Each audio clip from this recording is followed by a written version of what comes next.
Buenas noches, Shabbat Tov a todos. Ese shiur va a ser para la victoria de Israel en memoria de la victoria nuestra en época de Purim, Bayamim Ahem Bisman Hazeh, que casi hoy también podemos celebrar en Purim con el trofeo israelí de la cabeza de todos los líderes de Hamas, Bezrat Hashem.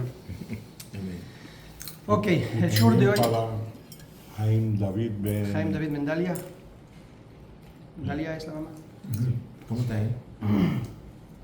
Según me dijeron ayer, muy mal, que está ya acá. Lo trajeron. ¿Ya vino para acá? Lo trajeron en un avión de ambulancia para acá. El hermano del doctor. Sí, Jovencito. Joven, sí. muy Tiene joven. 40 años, 50 años Que todavía. tiene páncreas. No sé. No sé, pulmón, pero. Bueno, el shiur de hoy será sobre la Megilá y interesantemente también sobre la situación que Israel tiene con el Amalek moderno que tenemos hoy en día. Porque aparece que tenemos una queja muy similar del lado de Amalek en la época de Mordejai y Esther y en nuestra época. Vamos a ver. Empezó con un texto del Torah Or sobre la Megilat Esther. Voy a leerlo con ustedes y pararnos sobre un punto en específico. Dice así: Veine Purim ve Yom Kippurim ubrinatcha. Purim y Yom Kippur son una misma cosa, un mismo concepto. Yom Kippurim, pirusho como Purim.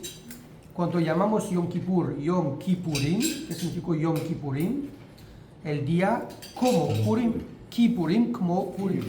Kippurim como Purim. Ok. ¿Y por qué se llama Purim? La Megilá nos dice, ¿por qué se llama nuestra fiesta Purim? Venikra Purim al Shema Pur.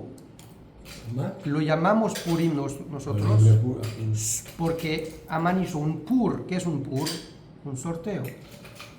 Sí. Amán hizo un sorteo para elegir la fecha en la cual va a querer poner su decreto de la aniquilación del pueblo judío. Y yo más Kippurim el día que van a hacer el sorteo cuando nos van a dejar vivir o a morir. Exacto. Cuando nos van a juzgar. Y el sorteo está hecho de verdad en el Betamigdash con el Seir, la Azazel y Seir, la Hashem. Hay dos animales.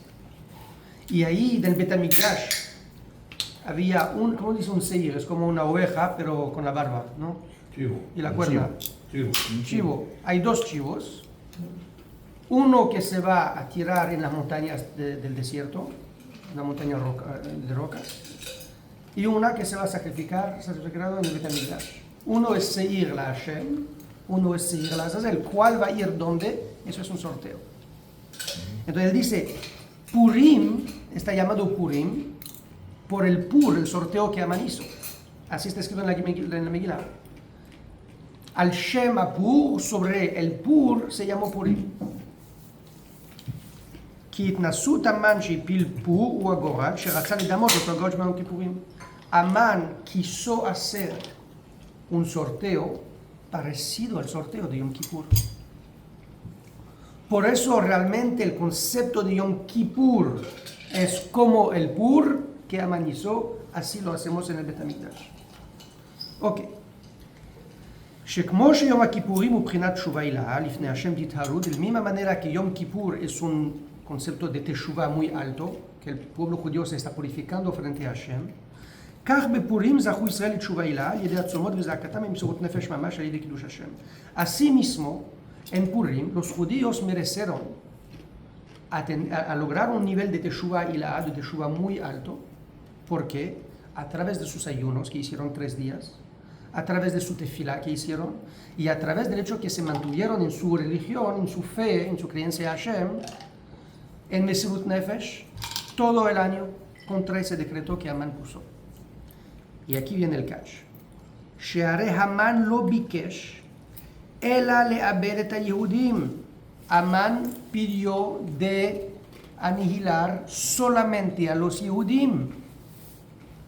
ואם היו כופרים, חס ושלום, לא היה עושה להם כלום. Si ellos hubieran renegado a su fe, no lo hubieran hecho nada.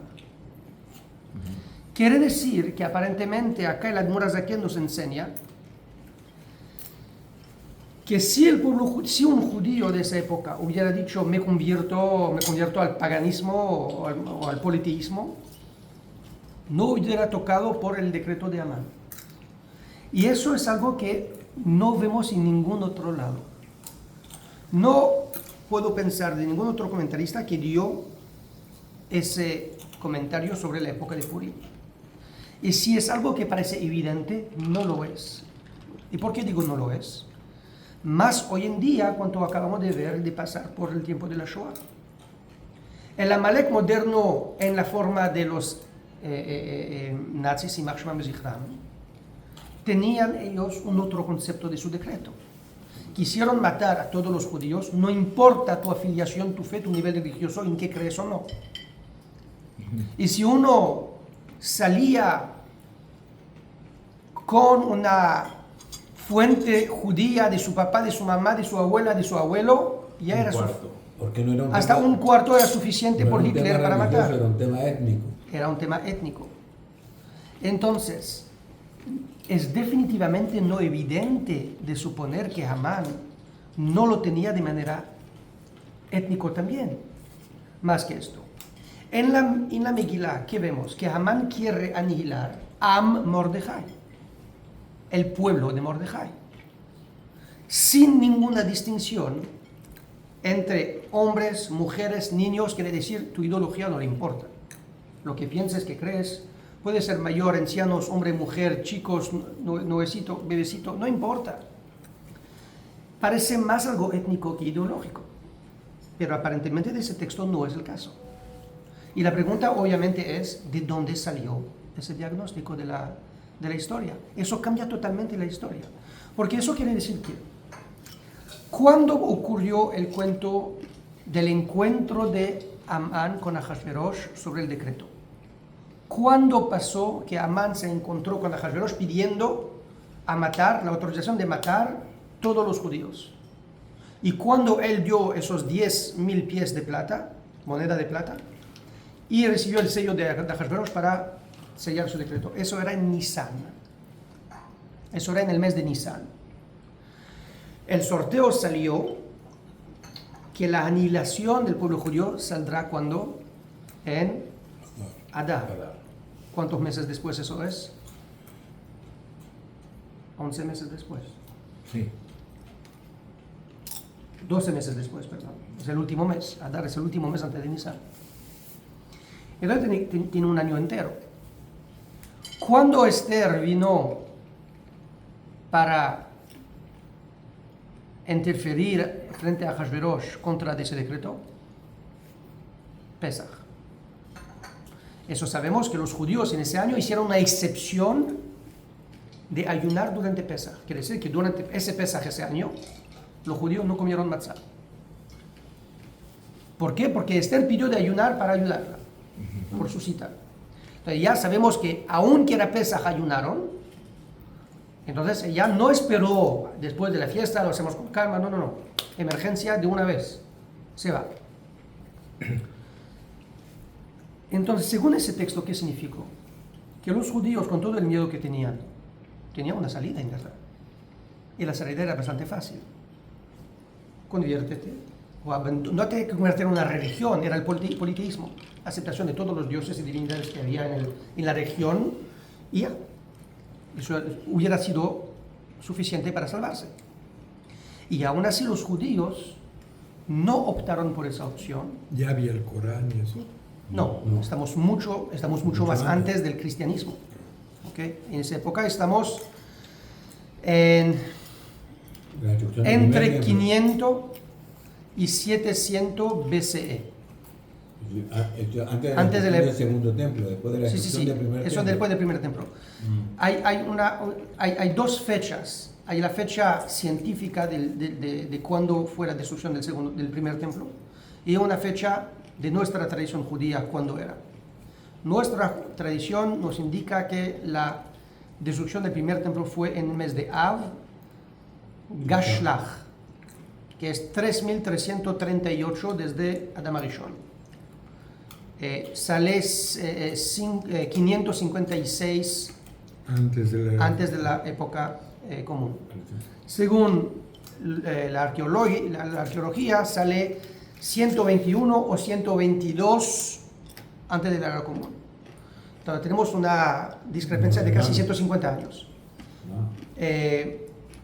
Pues son 300 y pico años antes de la era común. No, 500... 500 perdón, 422. 556 es la destrucción de Malhut Israel. 556 es la destrucción de Malhut Israel. 422 la destrucción de Malhut Yehuda, y la destrucción del Bet HaMikdash. Y según la arqueología, la destrucción del Bet HaMikdash era 721 antes de la era común para Malhut Israel, el exilio de los 10 tribus, y era 583, si no me equivoco, para la destrucción del Bet HaMikdash. Entonces tiene igual 150 años de todos los cálculos que tenemos. 86, yo no me equivoco. Okay, según los científicos son 586 antes de la era común. Okay. Entonces, según esa historia, ¿qué sale realmente? Sale que en verdad tenemos un decreto totalmente distinto de Purim. ¿Cuál es el decreto?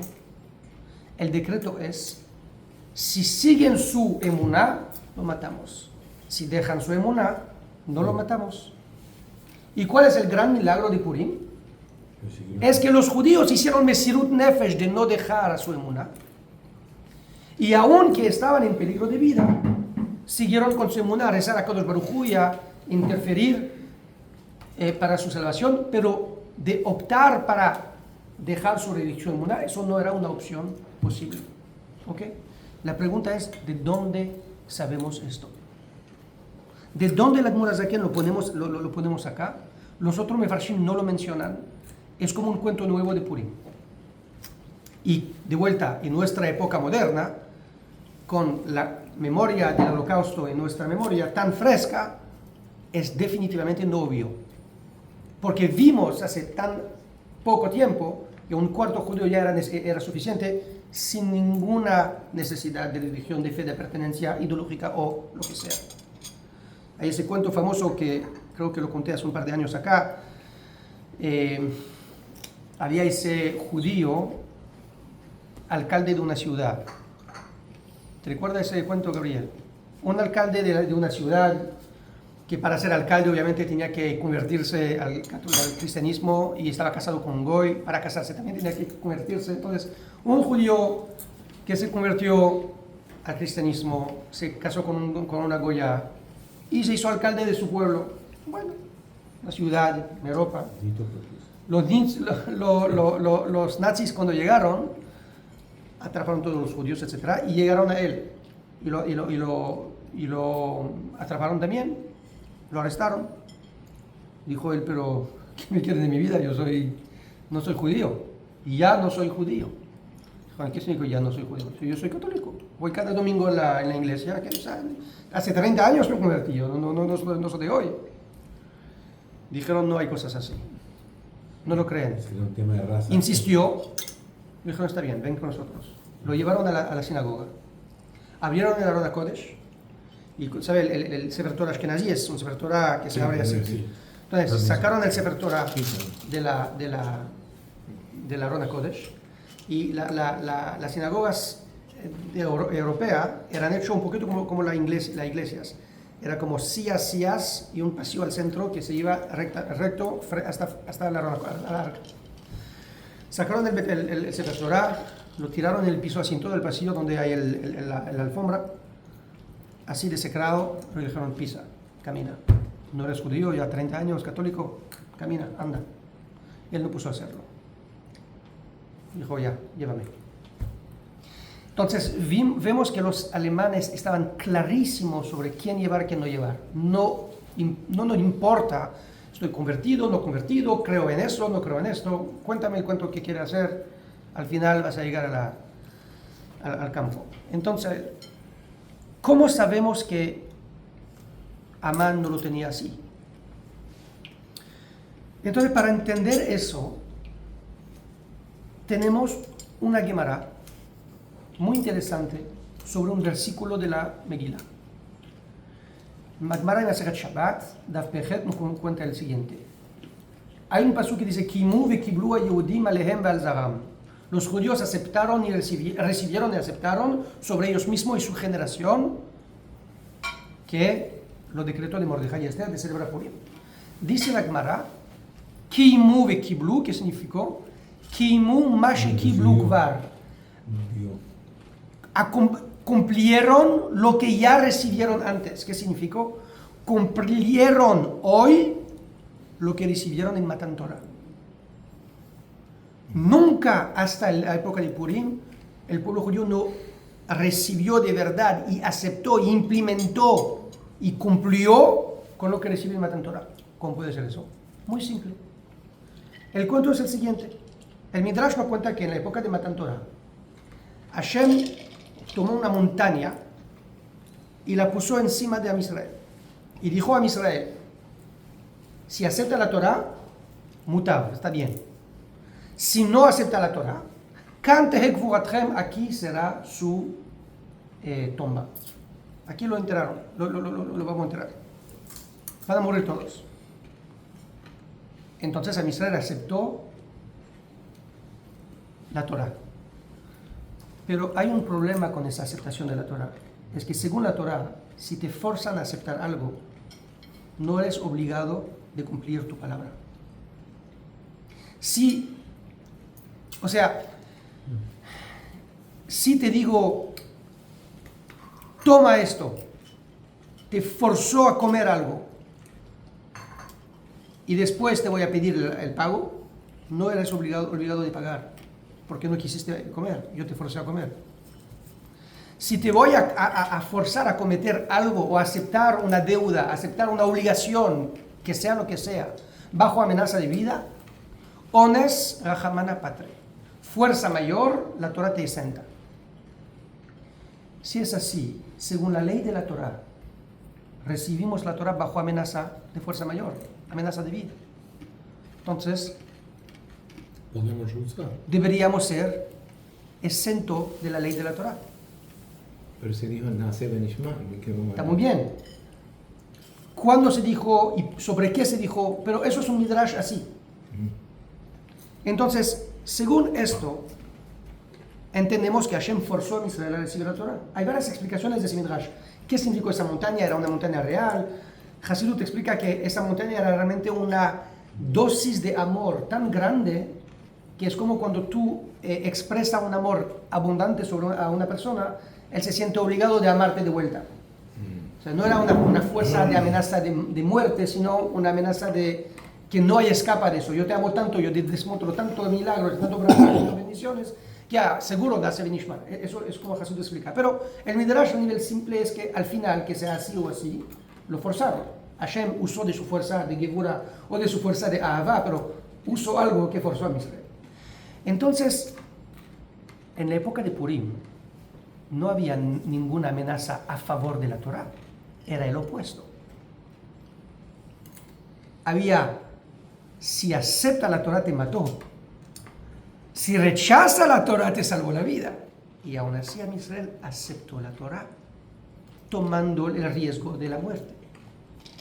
Quiere decir que por primera vez en la historia, Am Israel demostró que quiso la Torah, no porque tenía miedo en esa época o porque le forzaron por amor o por temor en la época de Matan Torah, no. Ellos lo escogieron de verdad. Quiere decir que hay como 1000 años entre Matan Torah, casi 1000 años entre Matan Torah y Purim. Y durante ese casi 1000 años no pudimos probar, podíamos suponer, podíamos argumentar, no había ninguna prueba histórica que Am Israel recibió voluntariamente la Torah. Hasta Purim. Y eso es lo que la Gemara nota. Entonces podemos decir, bueno, según esa Gemara ya tenemos una fuente que Am Israel sacrificó su vida para la Torah. Eso podría corroborar con lo que está escrito acá. El problema con eso es que ese versículo, ese pasuk de la Megilá, aparece después del milagro. Después que Mordejai, que Esther vino a hablar con Ahasverosh, y que mataron a Hamán, y que Mordejai subió de poder, y que ya cambiaron, Ahasverosh puso Mordejai en la casa al Beit Hamán, y en el Beit Hamán a Tatil Esther. Entonces, después que todo el milagro sucedió, y mataron a todos los hijos, ya, después que todo el cuento se acabó, ahí decretaron la fecha de Purim, la celebración de Purim, y los judíos aceptaron sobre ellos mismos la fiesta de Purim y todas las leyes del Sanedrín. Sí, pero ya el milagro ya pasó.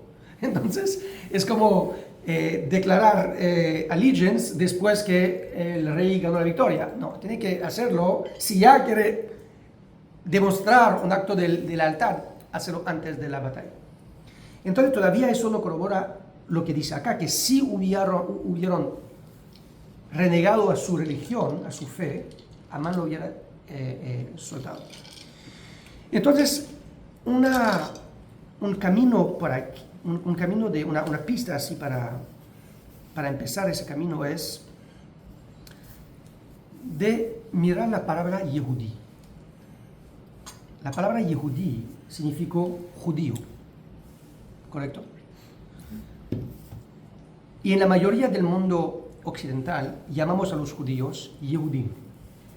Ju viene de Judá, Yehudí.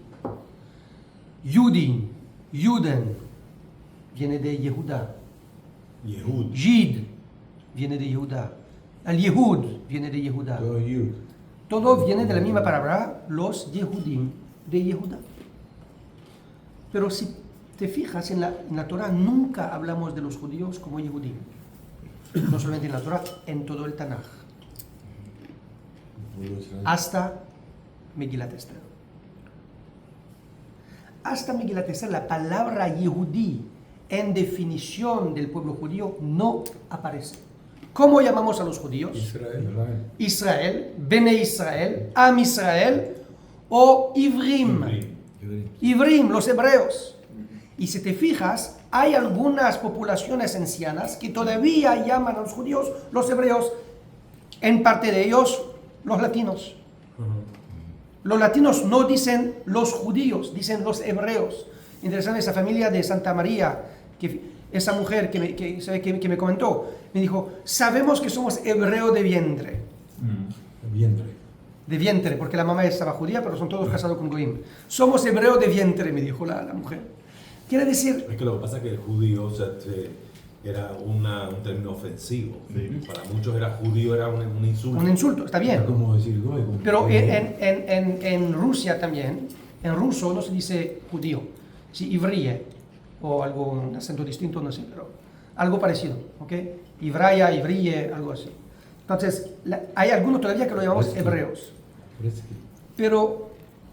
¿De dónde viene Yehudí? ¿De dónde viene hebreo? Muy bien. Hebreo lo sabemos. Abraham lo llamamos Abraham Ivri. ¿Por qué Ivri? Porque él viene del otro lado del río. El río es el Eufrat. Él viene de Irak, del otro lado del río del Eufrat. Él subió hasta Siria y bajó hasta Israel, que en esa época era Canaán. Está bien. Yosef, por ejemplo, lo llamamos Na'ar Ivri. Na'ar Ivri es un joven ivrí, hebreo, un joven hebreo. Los judíos lo llamamos Aivrim, los Ivrim, porque vienen de Abraham a Ivri.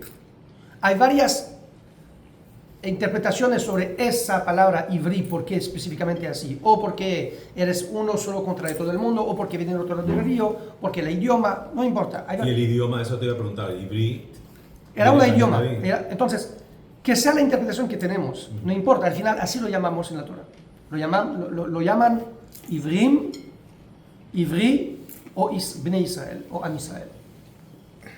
Daber el Bnei Israel, ok, así es. Sabed Bnei Israel. ¿Dónde es la primera vez que llamamos a los judíos Yehudí?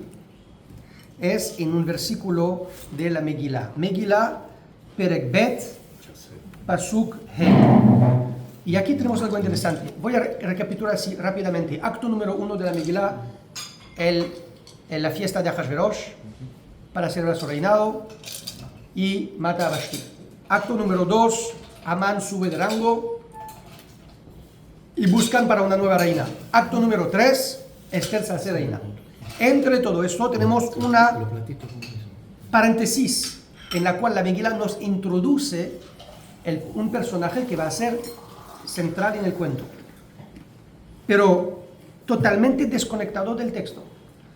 Dice la Megilá, habla de la mujer que tenemos que buscar para reemplazar a Vashti, y dice, el rey le gustó la idea, y así dijo, ¿qué hacen así?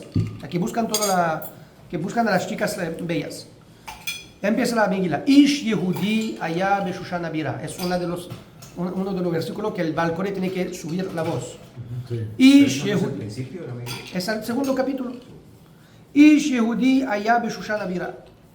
Un hombre Yehudi era en la capital Shushan. Ushmo, ¿y cómo se llamaba ese hombre Yehudi? Ushmo Mordejai. ¿Qué Mordejai? Mordejai, hijo de Yair, que era hijo de Shimi, que era hijo de Kish, hombre de Binyamin. Ish Yemini quiere decir hombre de la tribu de Binyamin. Ahora fíjate. Hay solamente una manera de poder decir Yehudí sobre una persona. Es si él viene de la tribu de Yehudá. Claro. Pero el mismo versículo dice Ish Yehudí y al final dice Ish Yemini. Entonces no entiende. ¿Es un Ish Yehudá o Ish Binyamin? ¿Viene de la tribu de Yehudá o de la tribu de Binyamin? Eso es, o sea, es una incoherencia en ese mismo versículo. Rashi de inmediato entiende la incoherencia del versículo y la resuelve de esa manera. ¿Qué significó Yehudí? Primeramente, la primera vez que estamos introduciendo a una persona así, Ish Yehudí. El simple hubiera hecho de interpretarlo como una persona de la tribu de Yehudá. Eso no puede ser porque el mismo versículo te dice Ish Yemini, es un de Binyamin. ¿Qué dice entonces Rashi? Ish Yehudí no es una apelación sobre su etnia. Es una apelación sobre su ideología. ¿Qué significó Yehudí? Kol akofer be'avodah zarah. Uno que rechaza la idolatría. Ish Yehudí significó uno que rechaza la idolatría. Entonces, la primera vez que la Megilá no introduce a Mordejai, es como no es una apartenencia étnica o tribal, sino es una pertenencia ideológica. Y eso pide explicación. O sea, ni empezaste el cuento sobre el personaje. ¿Para qué decirme, antes de decirme su nombre, me dice lo que él piensa? ¿Qué necesidad de eso era? Me puede decir, había una persona de la tribu de Binyamin, o un judío, un israelí, Ish israelí o Ish Le voy a ivri. decir a tu esposa que... Entonces, eso es, o sea, ese pensamiento no es algo que yo vi escrito, pero es una pregunta que me perturbó Shabbat pasado. Yo lo pensé y intenté investigar un poquito, entender de dónde viene la fuente de esa interpretación. Y eso es lo que podría ser la explicación, que realmente tenemos que entender el contexto histórico de la época. Como dijimos, en el año 556 antes de la era común, según nuestro calendario, el Malhut Israel, el reinado de Israel, fue conquistado, destruido y exiliado. ¿Ok? El cuento de Malhut Israel era que todo el pueblo judío estaba dividido desde el hijo de Shlomo HaMelech en dos reinados. Había el reinado de Yehudá al sur y el reinado de Israel al norte. ¿Quién era parte del reinado de Yehudá? Shevet Yehudá y Shevet Binyamin. ¿Quién era parte del Malhut Israel, el reinado de Israel? 10 tribus. Reuben, Shimon, Levi, Isachar, Zebulun, Dan, Naftali, Gad, Asher, Yosef o Menashe. Leví tenía que ser afuera de los territorios. ¿Y Menashe por qué Efraín. se Menashe Efraín. dividieron así? Principalmente razones políticas. ¿Y por qué esa escisión ocurrió? Si ocurrió de manera súbita o si era algo procesivo, etc. Hay muchos estudios sobre ese tema. Pero al final, cientos de años demoró esa escisión entre los dos reinados. La diferencia primordial, fundamental, entre el reinado del sur y del norte se definía de esa manera. El reinado de Yehudá servía a Kadosh Baruj Hu con un monoteísmo aceptado. El reinado de Israel no tenía una erradicación estatal de la idolatría. Y eso no era por una guerra ideológica. No nació por una guerra ideológica. Nació por un conflicto solamente político. Cuando el primer rey de Israel tomó control, cortó el reinado y lo eligieron un rey nuevo y todas esas tribus declararon lealtad a ese rey, él entendió que hay un problema fundamental en su reinado, porque Shlomo Amelech acabó de construir el Beit HaMikdash en Jerusalén. El pueblo judío desde Moshe Rabbeinu estaban culturalmente en una necesidad de un Mishkan, un Beit HaMikdash, de un lugar para servir a Hashem. Había el Mishkan en el desierto, Mishkan Shiloh, había Mishkan de Nov, pero al final Beit HaMikdash, y eso es la capital. Y en esa época era un reinado unido. Entonces, él pensó así: hay una mitzvah de Shalosh Regalim. 3 veces al año todos los judíos van a ir a un templo. No es algo que yo inventó, que ellos inventaron. Ya somos más de 500 años así. Es nuestra vida. Es la cultura del país. Aparte de eso, korbanot por X, korbanot por eso, korbanot por cada nacimiento, korbanot por cada pecado, korbanot por cada ofrenda, korbanot de terumot, de masot, de bikurim, todo. Era parte de la vida de traer korbanot y ofrendas, etc. Entonces, el rey pensó así: si los judíos van a querer seguir vivir como judíos, y eso seguro que lo van a querer, siempre van a querer subir a Jerusalén. Cuando vayan a llegar ahí, yo no reinó sobre Jerusalén. Es fuera de su reinado. Él no tiene poder, no tiene ejército, no tiene nada ahí. Entonces van a ir ahí bajo el reinado de Yehudá. Y al final, cuando en Sukkot van todos a llegar al final de la Shemitah para escuchar el Hakel, el famoso Hakel, etc. ¿Quién es el rey que va a ser sobre todo a Israel? El Melech Yehudá. ¿Y él qué va a hacer? Solito en su palacio, puede renegar y no ir a la fiesta, pero se va a quedar solo en su palacio. Y entendió que nunca va a poder sustituir el otro rey mientras que el Beit HaMikdash está ahí. ¿Qué hizo? Hizo una frontera con una prohibición de cruzar el reinado de Yehuda y construyó 2 templos.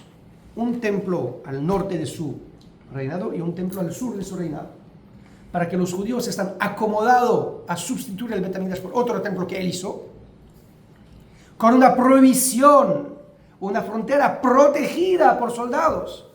Los judíos tenían la prohibición de subir al Beit HaMikdash. Entonces, el reinado de Israel, los judíos que vivían ahí, nunca subieron al Beit HaMikdash, no podían, a menos que uno se está fraudando a la frontera o no sé qué.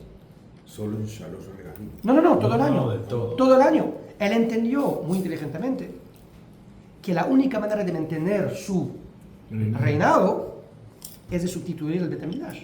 Algo que empezó totalmente político, con un cálculo político puro, resultó en una propagación de la boda Zará, porque ya si lo tengo 2 templos, ¿por qué no 3? ¿Por qué no 4? Y cada uno en su lugar, y igual Jerusalén está ahí, donde tengo que legitimizar todo ese cuento, delegitimizar el cuento de Bnei Yehuda, y se llenó de boda Zará, el cuento famoso de Eliyahu Naví, con el Baal, etcétera, todos los profetas falsos, y la boda Zará que estaba lleno, y la reina Isabel, todos esos cuentos eran Malchut Israel, porque estaban llenísimos de boda Zará. Por el otro lado, el reinado de Israel tenía un talento político mayor al reinado de Yehuda.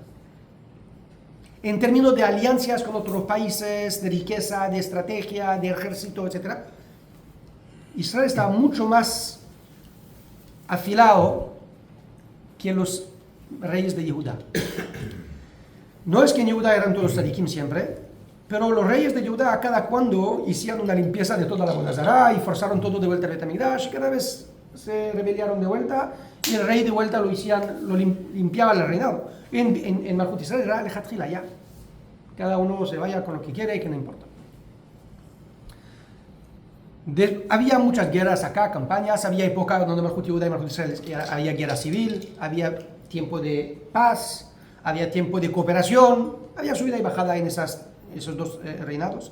Pero un momento el reinado de Ashur, que llamamos en español Asiria, conquistó progresivamente, era una nueva superpotencia que nació en Irak, se expandió, tomó mucha parte de Irán, todo el Golfo, subió hasta Turquía, Siria y bajó de vuelta hasta Siria, Galilea, Líbano, Israel.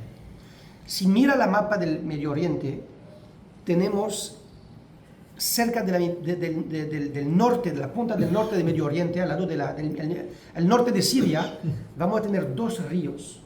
Uno que pasa el Litani, uno que es el Litani que baja en el Líbano hoy, okay, la famosa decisión del ONU 1701 que Hezbollah tiene que ser al otro lado del río, ese río.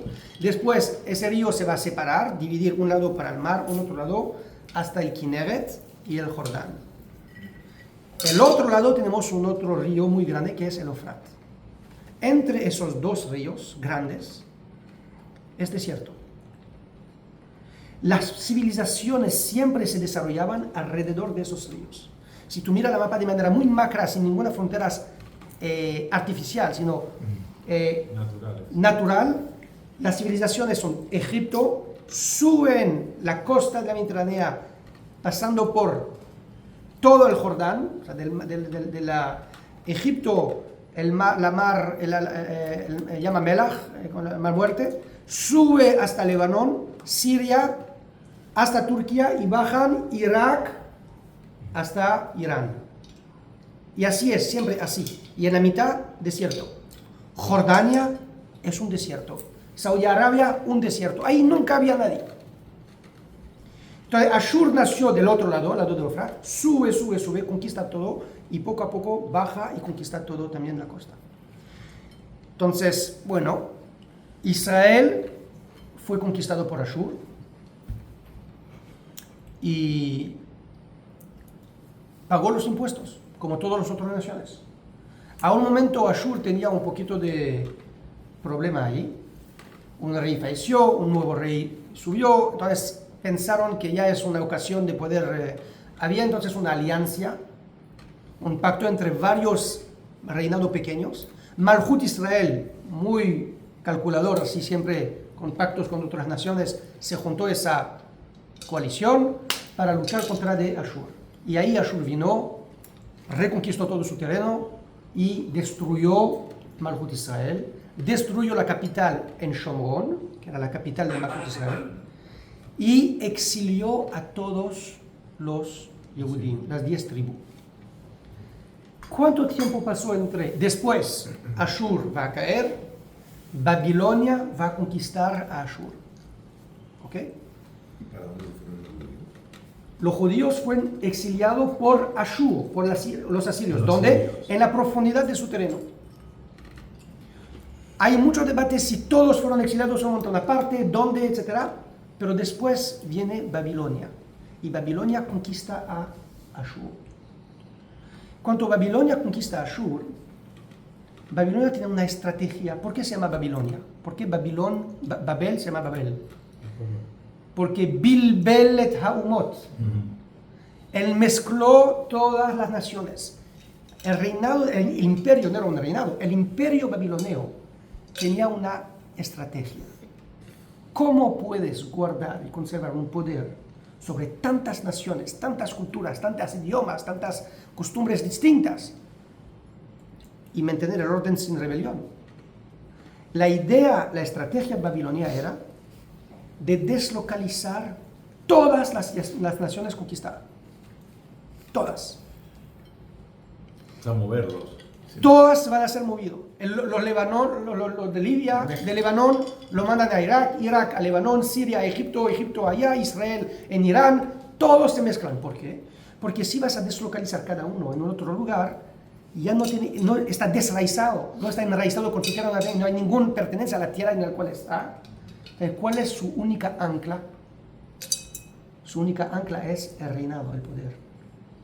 Si estoy en mi tierra, en la tierra de mis ancestros, el poder está siempre secundario a mi pertenencia a la tierra. Hoy es él, mañana es un otro. Pero si estoy al otro lado del mundo, igual exiliado, ¿sí? Soy perdido. ¿Cuál es mi única ancla? El poder en lugar, que es Babilonia. Eso era su estrategia para reinar en el mundo. ¿Ok? Entonces, en esa época se mezcla todo el mundo se mezcla. Cuando Babilonia conquistó todo, conquistó también Israel y Malhut Yehuda. Malhut Yehuda era subjugado a los babilonios.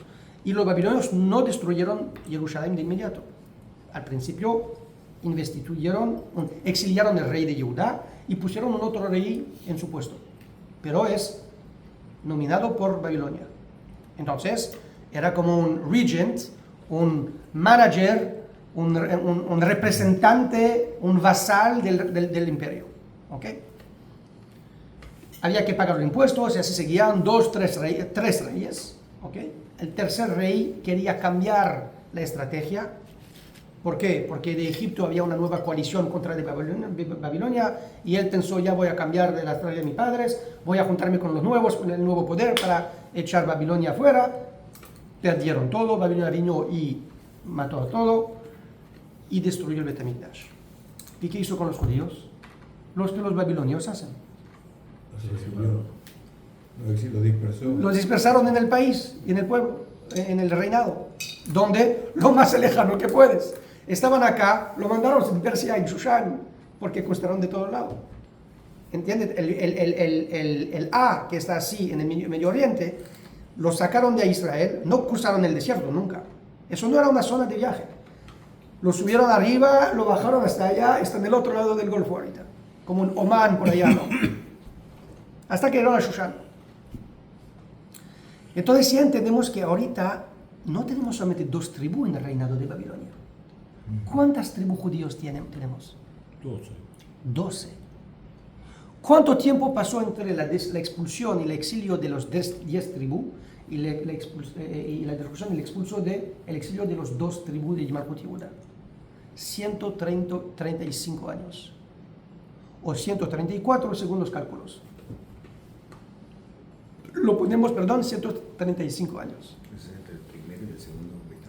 No, entre la destrucción del reinado de Israel y la destrucción del reinado de Yehuda.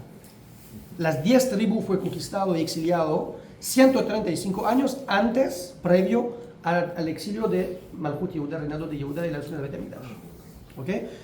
Según nuestra historia, Malhut Israel fue destruido y exiliado 556 antes de la era común, Malhut Yehuda 422, como lo dijimos antes. Ahorita, cuando Amán hizo el decreto, ¿contra quién era el decreto? ¿Los 12 tribus de Israel? ¿Todos los judíos del reinado? ¿O solamente un grupo? Todos los que llegaron a Shushan. No. Los de Shushan era solamente la capital, pero el decreto era sobre todo el reinado. De Madai hasta Parás, que eso era todo el mundo. Aún las islas, todo. Entonces, acá viene la introducción de Mordejai. ¿Qué pasaba? ¿Dónde estaban las 10 tribus en esa época de Purim? En cualquier lugar. Dispersa. Se había mezclado. Dispersa. Dispersados, Sí, vale. pero todavía se identificaban como judíos. Puede que no. Pero igual Puede ser. le hubiera pasado, o no les pasó lo mismo que le pasó a aquel judío renegado en Alemania. Quiere decir, Le pusieron a caminar por encima de los ríos de la dijo no. eso es el punto. Muy bien. es que, en fin, ¿qué tenían las 10 tribus de Israel? ¿Qué tenían que lo hace judío? Su cultura, su idioma, su manera de vivir. Pero en su ideología, su fe, eran poligots. Tenían muchos dioses. Tenían idolatría. Cuando salen Ya exiliados, que los israelitas y los israelíes, las 10 tribus por ahora, estoy hablando de las 10 tribus, eran hicieron Avodah Zará en su reinado.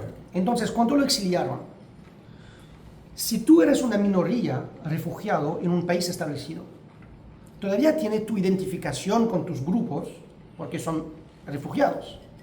Pero ¿qué pasa si tú llegas a una tierra en la cual son todos refugiados? No hay nativos. No hay nativos. Son todos refugiados. Ya no eres una minoría. Eres una parte del show internacional. Eres una parte del caos total de ese reinado. Todos desraizados. Entonces, ¿cómo se sintieron los judíos? Como todos los demás. En búsqueda de su obediencia, intentar desear el día, la semana, traer un poquito de pan, de agua, de aguantar lo que podían, afuera de su casa y de todo lo que tenían, y reconstruirse como podían. No se reinstituyeron su nación afuera de Israel. Entonces, por eso muy rápidamente desaparecieron. Todavía teníamos, en 135 años, ¿cuánto tiempo tenemos? Y bueno, Purim pasó como 50 años después, entonces 70. Entonces tenemos como casi 200 años, ¿ok? ¿Cuántas generaciones tenemos acá? Casi 10. ¿Quién todavía habla hebreo? ¿Quién sabe?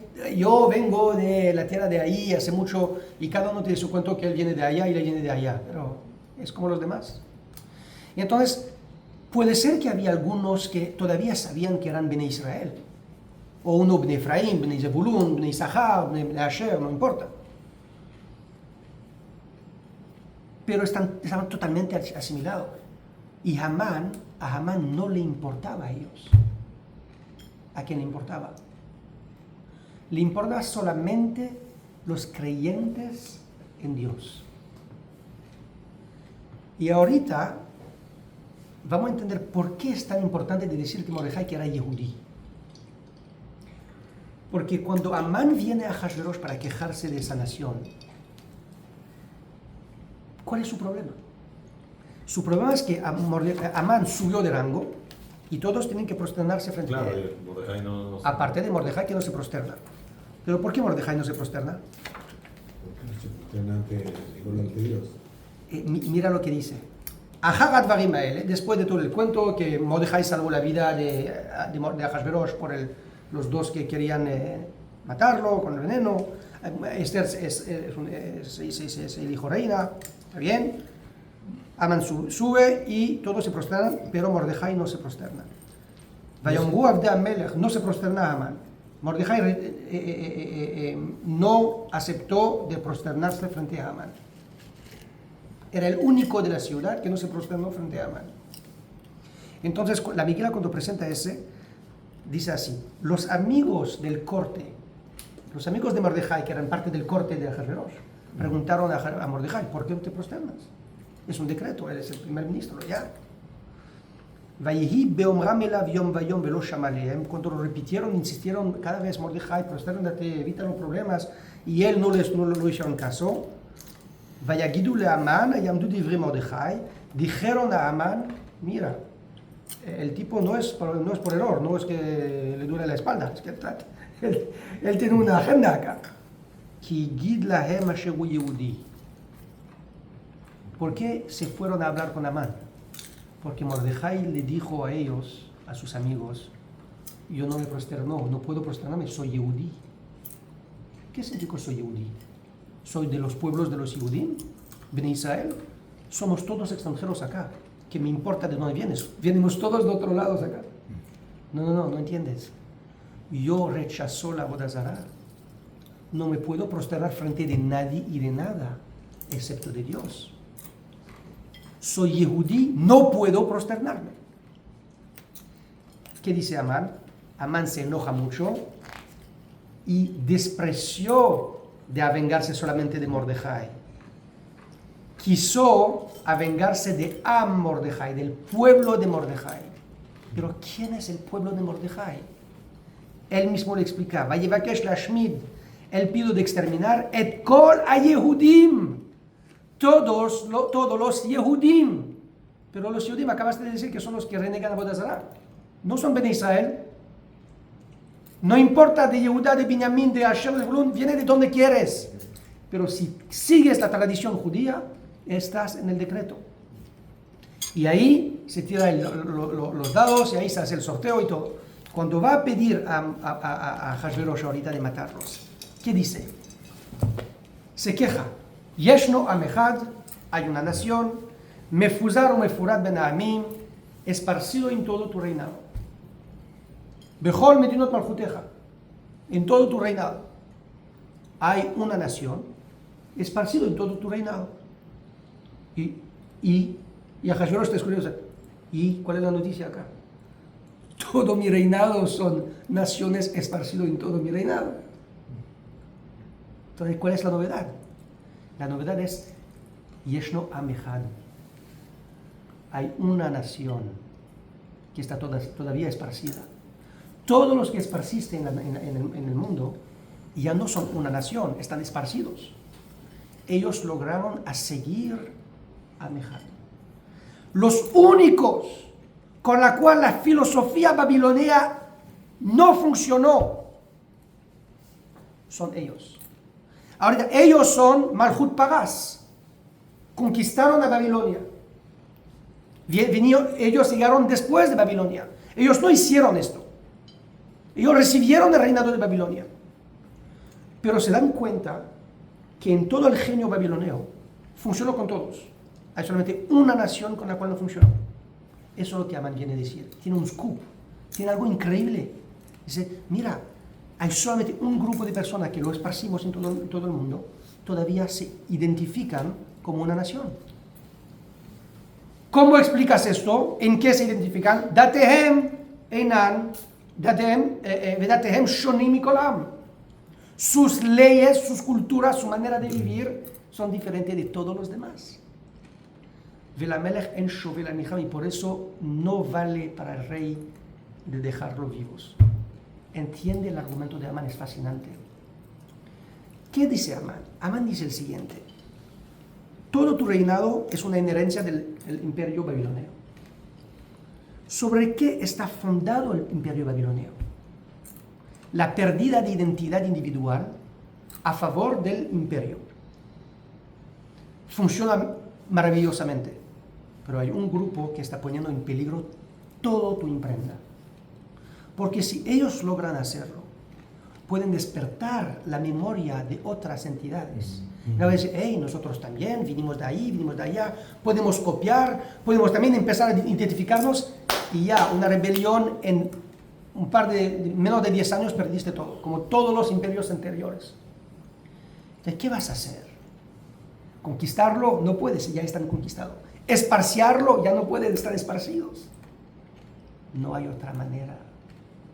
La única solución es la solución final. Y eso es lo que Amán está diciendo. Pero su argumento no se puede aplicar sobre una nación así. Tiene que ser aplicado por una persona que vive según la tradición del monoteísmo. Los que no van a bailar con los demás, y no van a cenar con los demás, y no van a comer con los demás, y no van a hacer avodah zará con los demás, y a rezar con los demás, y a casarse con los demás. Por eso Amán puso su decreto así: la agog ulehabed et kol, no et kol bnei Israel, no et kol bnei Israel, et kol hayehudim, mina'ar ve'ad zaken, taf ve'nashim beyom echad. Todos los Yehudim, de joven a viejo, mujeres o niños, en un día. Bechol Malchuteja, en todo tu reinado. Eso era el enfoque. Ahorita Mordejai entiende esto. ¿Qué hace él? Él va a reunir 24,000 niños en la plaza central de la ciudad de Shushan para repetir Tehilim y hacer rezos. Todos los judíos que van a hacer apenas escuchan la noticia van a ayunar 3 días, saltando a Pesach, hacer tefilot, rezar a Hashem. Espérate, tiene 10 tribus que ya se solucionaron. Son también de Israel, son tus primos. Probablemente el segundo primo alejando del tío, de la tía, de la vecina, del casamiento, de por ahí, de por allá. Porque había una mucho mezclada, intermezclada de la tribu. Hace como ellos no están tan preocupados. ¿Y qué escogieron ellos? Escogieron por la primera vez en la historia. No es una lucha nacional, no hay nada que conquistar, nadie que expulsar, ninguno para exiliar. La única cosa que hay que hacer es renegar a tu fe. Eso es el cuento de Purim. Y de ahí entendemos algo increíble. Amán entendió la fuerza de Israel en su fe. Pero Amán era mucho más inteligente que el Amán de hoy. El último argumento de Ymach Shema Bezichra, los enemigos de Israel hoy en día, es que dicen ellos, no somos antisemitas, somos anti-israelí. ¿Por qué? Dicen, porque los judíos no son un pueblo. Los judíos es una religión. Ven a los judíos como ellos se ven a ellos mismos. Son todos islámicos. Pero hay indonesianos, hay iraníes, hay sirianos, hay africanos, hay de todos. No son el mismo pueblo. Hay la Umma del Islam, con muchos pueblos. Ellos dicen, hay judíos de Yemen, de Temanim, de Yemen, hay judíos de Egipto, de Irak, de Tunisia, de Marruecos, de Europa. Hay varios pueblos de la religión judía, igual que ellos mismos se ven a ellos. Y eso uno de los últimos argumentos de los enemigos de Israel. Es fascinante. El mundo entero entiende que el pueblo judío es el pueblo, la nación más anciana de la historia, reconocida, y ellos vienen a decir ahorita, el pueblo judío no es un pueblo. Es la cosa más increíble que no escuchamos antes. El pueblo judío no existe para ellos, es una religión. Pero nuestra Megilá nos enseña que en verdad el antisemita empieza hablando de la ideología, pero al final él entiende muy bien que si datehem shonot mikol am, cuando sus tradiciones están distintas, se llaman Am Echad, se llaman una nación.